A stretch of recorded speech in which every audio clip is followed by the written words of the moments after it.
Good evening and welcome to the English News Bulletin here on Rwanda Television. It is always a privilege to have you with us. Let's begin with the top stories of the day. The international community has been identified as a contributing factor to the ongoing security crisis in the eastern DRC. Survivors of the 1994 genocide against Tutsi in Nyakabanda sector, Kigali City, have commended the deportation of Ahmed Napoleon Mbonyumwiza to Rwanda, describing it as a step toward justice. On the international scene, World Economic Forum report says it will take roughly 130 years for the world to reach full gender parity in which women and men contribute equally to all dimensions of life.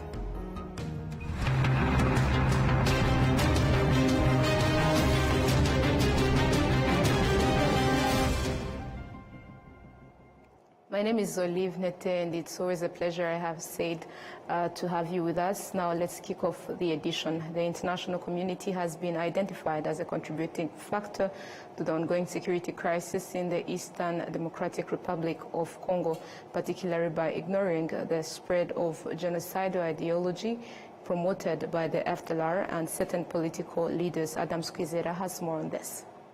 During this consultative meeting, an extensive analysis on the spread of genocide ideology was presented, particularly in border regions of Rwanda. Senator Professor Dusingize Mungu Jean-Pierre highlighted that some residents collaborate with groups operating in Eastern DRC, such as the FDLR, which is founded on this ideology.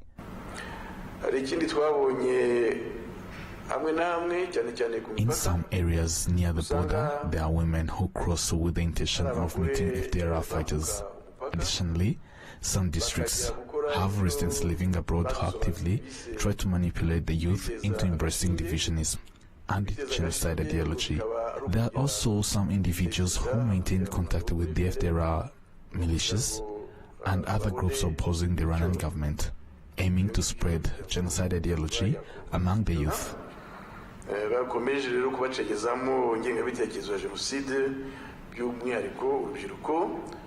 However, the Minister of National Unity and Civic Engagement, Dr. Vismana Shantamasen, emphasized that the spread of genocide ideology has continued to grow and is now even present among senior leaders of certain countries, further fueling insecurity in the region.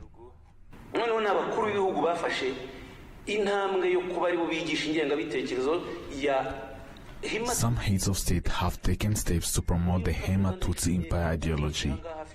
You may recall when President Ndayishimiye of Burundi, during his visit to Kirundo, stated, I quote, "Our worst enemy is trying to fight us, so whoever fights us will fight them too.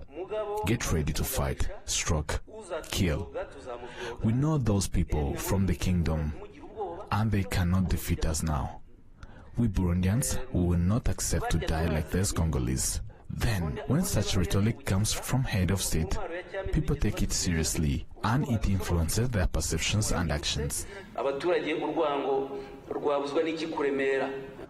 The FDLR militia group, composed of perpetrators of the genocide against Tutsi, is widely blamed as the main source of the insecurity in the Eastern Democratic Republic of Congo, with its actions also posing a direct threat to Rwanda. The FDLR arrived in the DRC and established control while also influencing other militia groups. Among the approximately 250 armed groups in the DRC, factions like Nyatura were influenced or even founded by the FDLR. Today, the FDLR is in a coalition with the FRDC together with Wazalendo, posing a significant threat to the DRC. Some members of the parliament criticized the international community for deliberately ignoring the root causes of the security crisis in the DRC, instead opting to produce misleading reports that failed to address the real issues. Their recent report claimed that Rwanda sent 3,000 to 4,000 troops into the DRC, but that was a lie. Furthermore, their reports consistently overlook the spread of genocide ideology. We must urge the international community to open their eyes to the truth.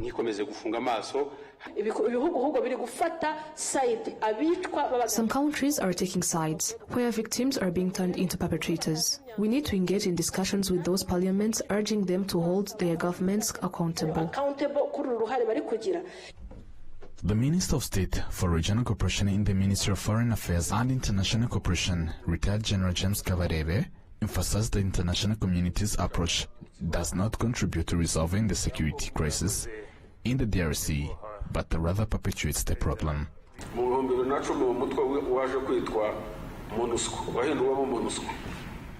In 2010, MONUSCO was given the mandate to dismantle the FDLR and stabilize the DRC. Initially, in 2012, they fought against the M23, claiming that after dealing with the M23, they would dismantle the FDLR. However, they later collaborated with the FDLR. This highlights the complex role of the international community in the region. He also highlighted that the sanctions imposed on Rwanda by international community and Western nations are driven by their vested interests in the DRC rather than genuine efforts to find a lasting solution to the ongoing security crisis.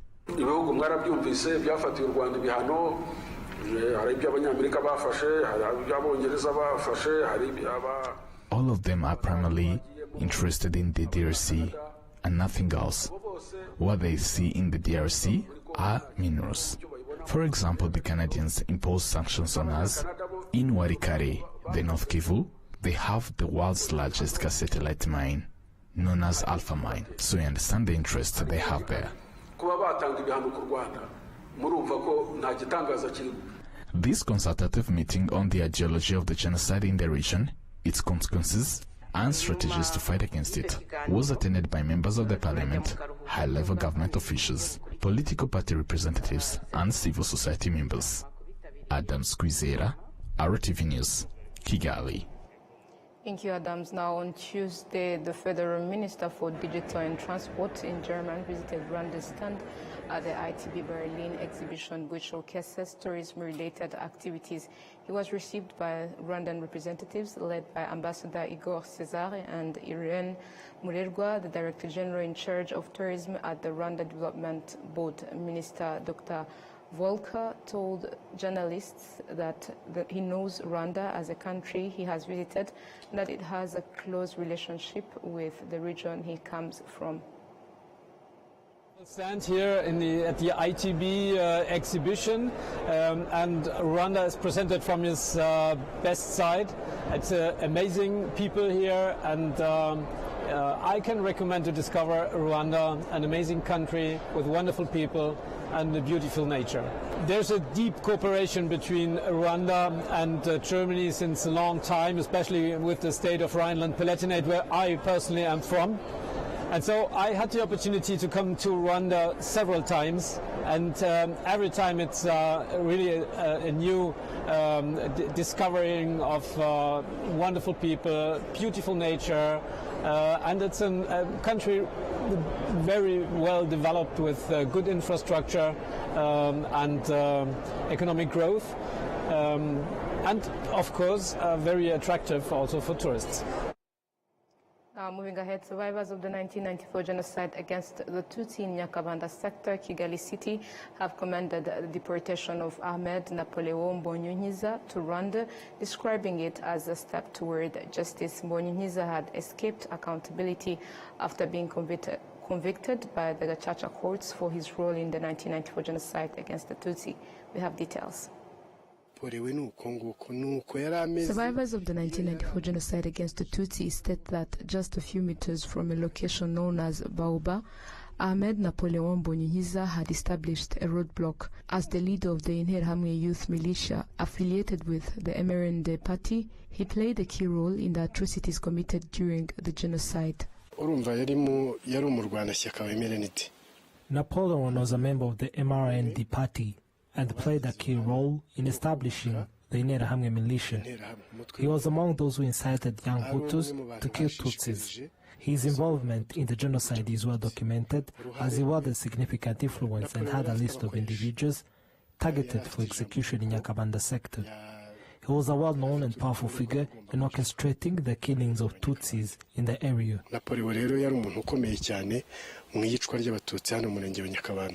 He had a list of all people marked for execution.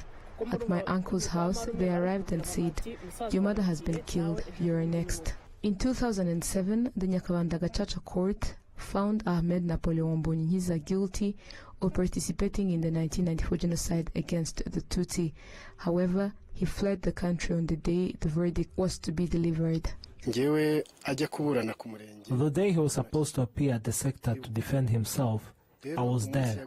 However, he did not show up. Instead, he fled that very same day. It is gratifying to see the person who killed our loved ones finally brought to justice. When someone commits a crime and goes into hiding, not knowing their whereabouts, whether they have died or been convicted, it causes constant worry. You may even mistake others for them and live in fear. However, seeing them face justice brings relief. When they are abroad, the fear remains as they could return at any time. The spokesperson of the National Public Prosecution Authority, Faustin Nkosi, outlined the legal proceedings that will follow Ahmed Napoleon Mbonyikiza's extradition from the United States to Rwanda. We are here, first of all, to receive him, but also inform him about this judgment of Gacaca, which he has to be notified. You have to make a formal notification about this judgment. Afterwards, he also has the right to make an opposition that has to be made in 30 days. So that's why we are here. He will be notified, be given this judgment, and then within 30 days, he has to make an opposition, and then other legal processes will proceed from within 30 days. On Tuesday, Ahmed Napoleon Mbonyikiza was deported to Rwanda from the United States after serving a 15-year prison sentence for a rape conviction. Moving ahead, Rwanda Capital Market Authority has issued a circular invitation for public comments on draft law intended to regulate virtual assets business in Rwanda. William Evans tells us more on this. According to the Capital Market Authority, following the National Risk Assessment of Virtual Assets and Virtual Asset Service Providers in Rwanda, key risks associated with virtual assets were identified along with corresponding recommendations. As thus, working together with the Central Bank of Rwanda, they are moving to establish a comprehensive regulatory framework for virtual assets and virtual asset service providers in Rwanda. When it comes to virtual asset service providers, anyone who is selling any services related to virtual assets, generally to the public or section of the public.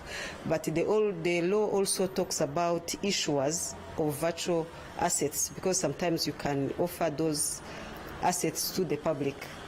Yeah, so it caters for both issuers of those virtual assets and service providers. Capital Markets has, through a circular invitation for public comments on a draft law regulating virtual assets business in Rwanda, encouraged all Rwandans to share thoughts on this draft law, and here is why. We put this out there because we want to know the public opinion on what we are planning to do. So we want their comments on the draft law, and we have developed this law because first there is an institution called Financial Action Task Force, which has raised an issue that the business or virtual assets can be one of the ways to allow money laundering.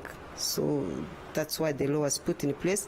But there are also other risks that we intend to mitigate. So that's why we have developed the law, to provide generally guidance to the public and to the service providers when it comes to dealing in virtual assets. For Rwandans who have been engaging in virtual asset trading and virtual asset services provision, and also those who have made losses in this area of business, Ms. Karin has this to say. For those who have been already affected by this, they can approach RIB, because currently that's the institution which has the mandate to to investigate when there are some criminal activities that have been happened.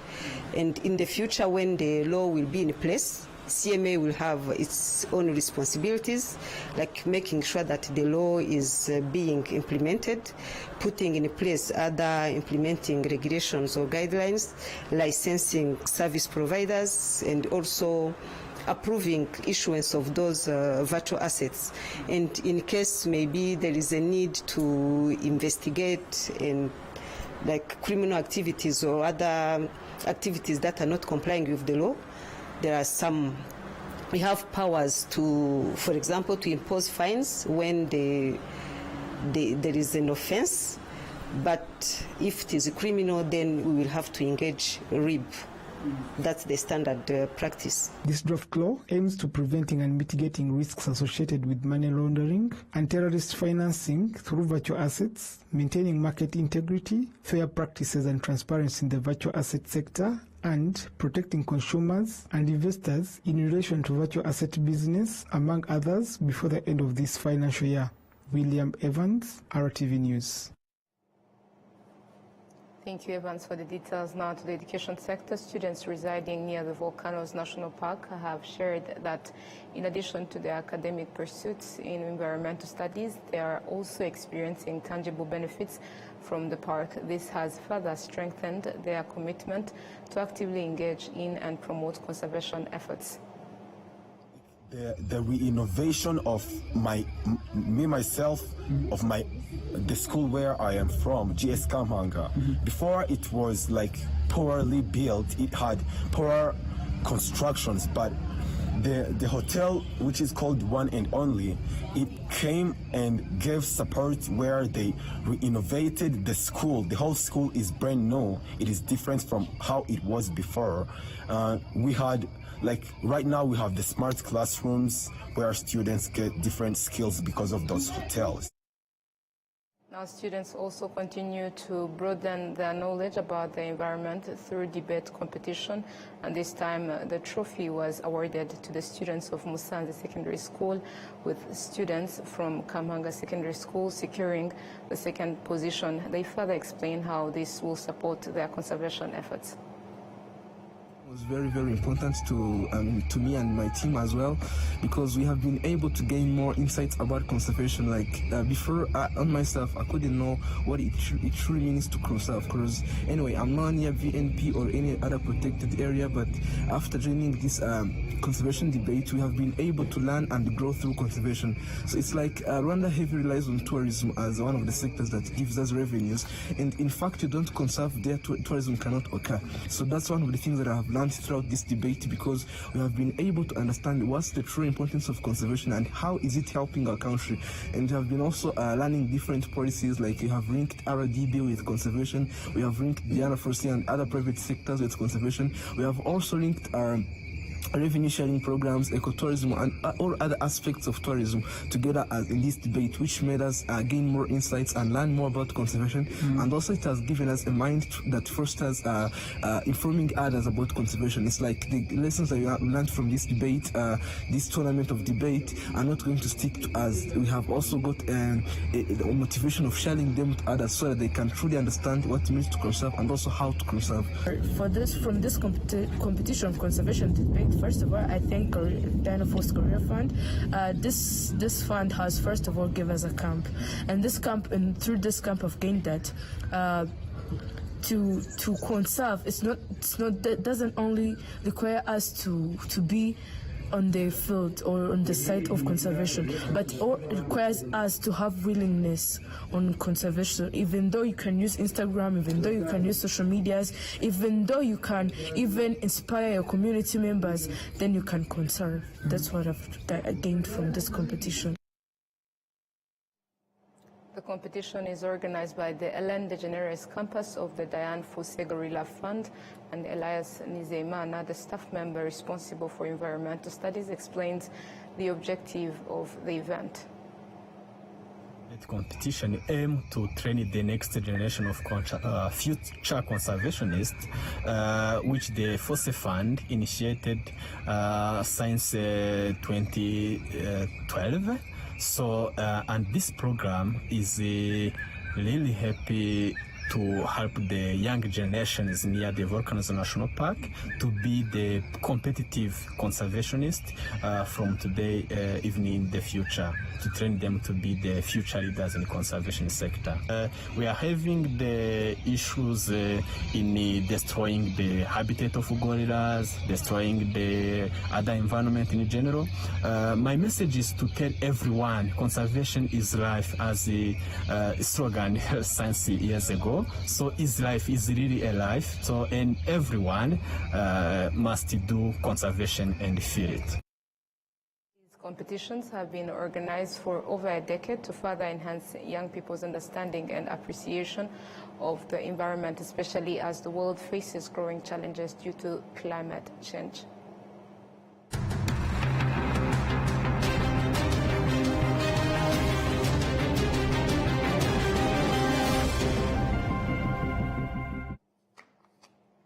hagamijwe guteza imbere ireme ry'uburezi ndetse no gutegura ejo heza h'abana b'u Rwanda, leta y'u Rwanda yashyizeho gahunda yo kugaburira abanyeshuri ku mashuri. Mu rwego rero rwo gushimangira iyi gahunda ifitiye akamaro abanyeshuri, tariki ya mbere Werurwe umwaka wa 2025 ku nshuro ya 10, u Rwanda rwifatanyije n'ibindi bihugu mu kwizihiza umunsi nyafurika wahariwe ifunguro ku ishuri. Mu gihugu cyacu uyu munsi uzizihizwa tariki ya 7 Werurwe ku mashuri yose, naho ku rwego rw'igihugu wizihirizwe mu rwunge rw'amashuri rwa Kigali. Insanganyamatsiko iragira iti imyaka 10 y'ifunguro, twizihiza ibyagezweho duteganyiriza ejo hazaza. Twese turashishikarizwa gushyigikira iyi gahunda yo kugaburira abanyeshuri ku mashuri binyuze mu bukangurambaga bwiswe dusangire lunch campaign. By'umwihariko ababyeyi twitabire kwishyura umusanzu wacu, bityo abana bacu bafatira ifunguro riboneye ku ishuri.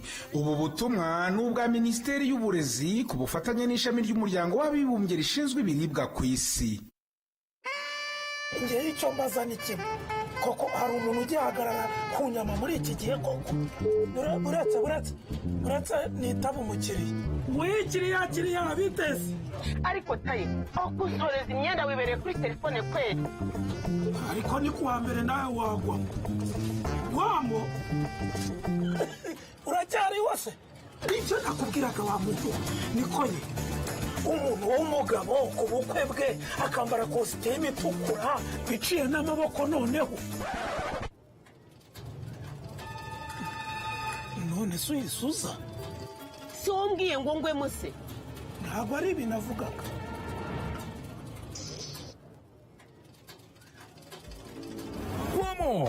Kuwa mbere kanda akanyenyeri 345 akanyenyeri 2 urwego maze nawe ugwemo.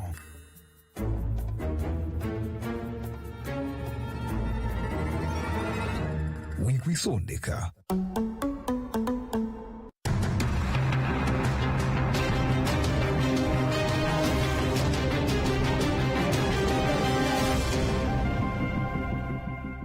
You're still watching RTV News. Welcome back now to matters making headlines globally. A World Economic Forum report says it will take roughly 130 years for the world to reach full gender parity in which women and men contribute equally to all dimensions of life.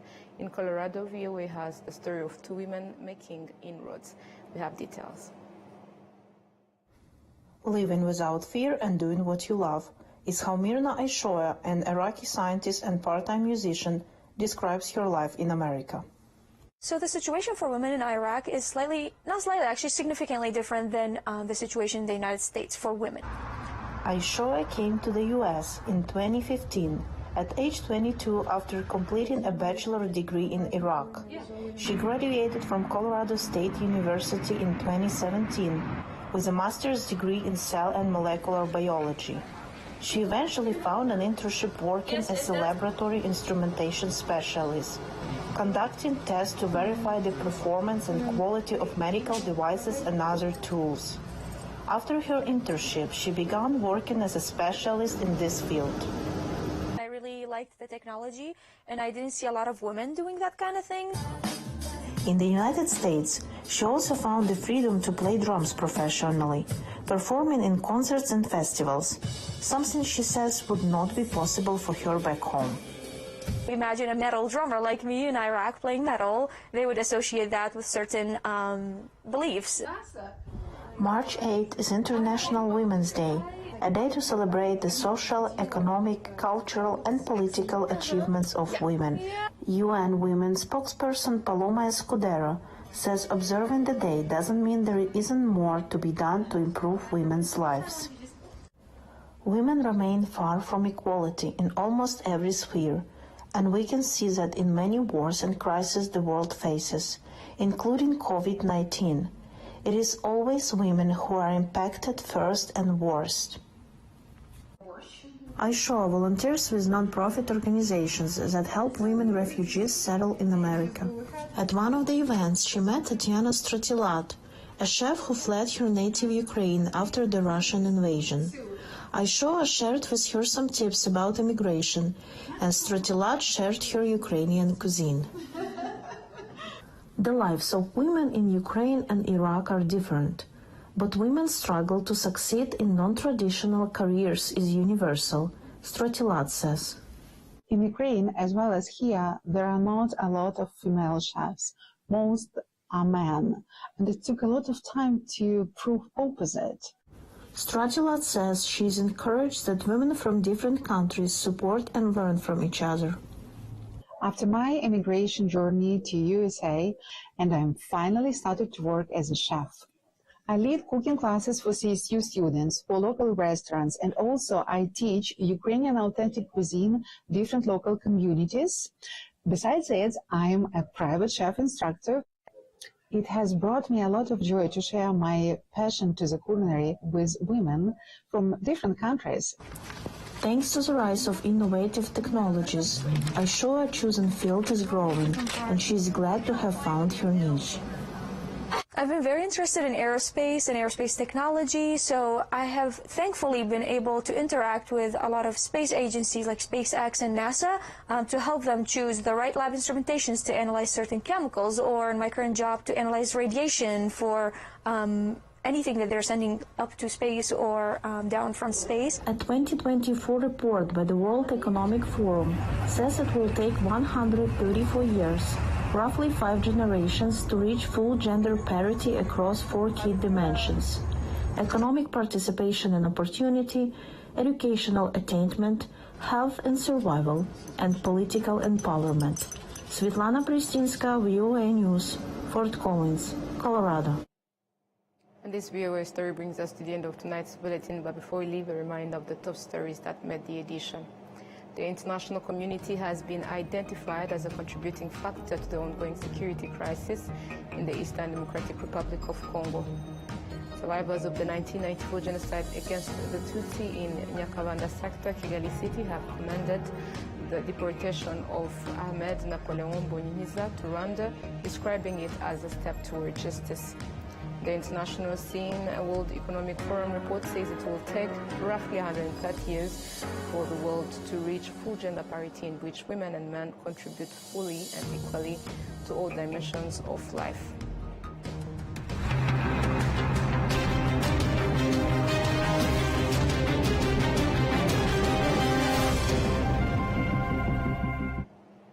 And that marks the end of tonight's bulletin. Thank you for joining us. On behalf of the entire news team, we wish you a productive week ahead. Stay safe and take care of yourselves.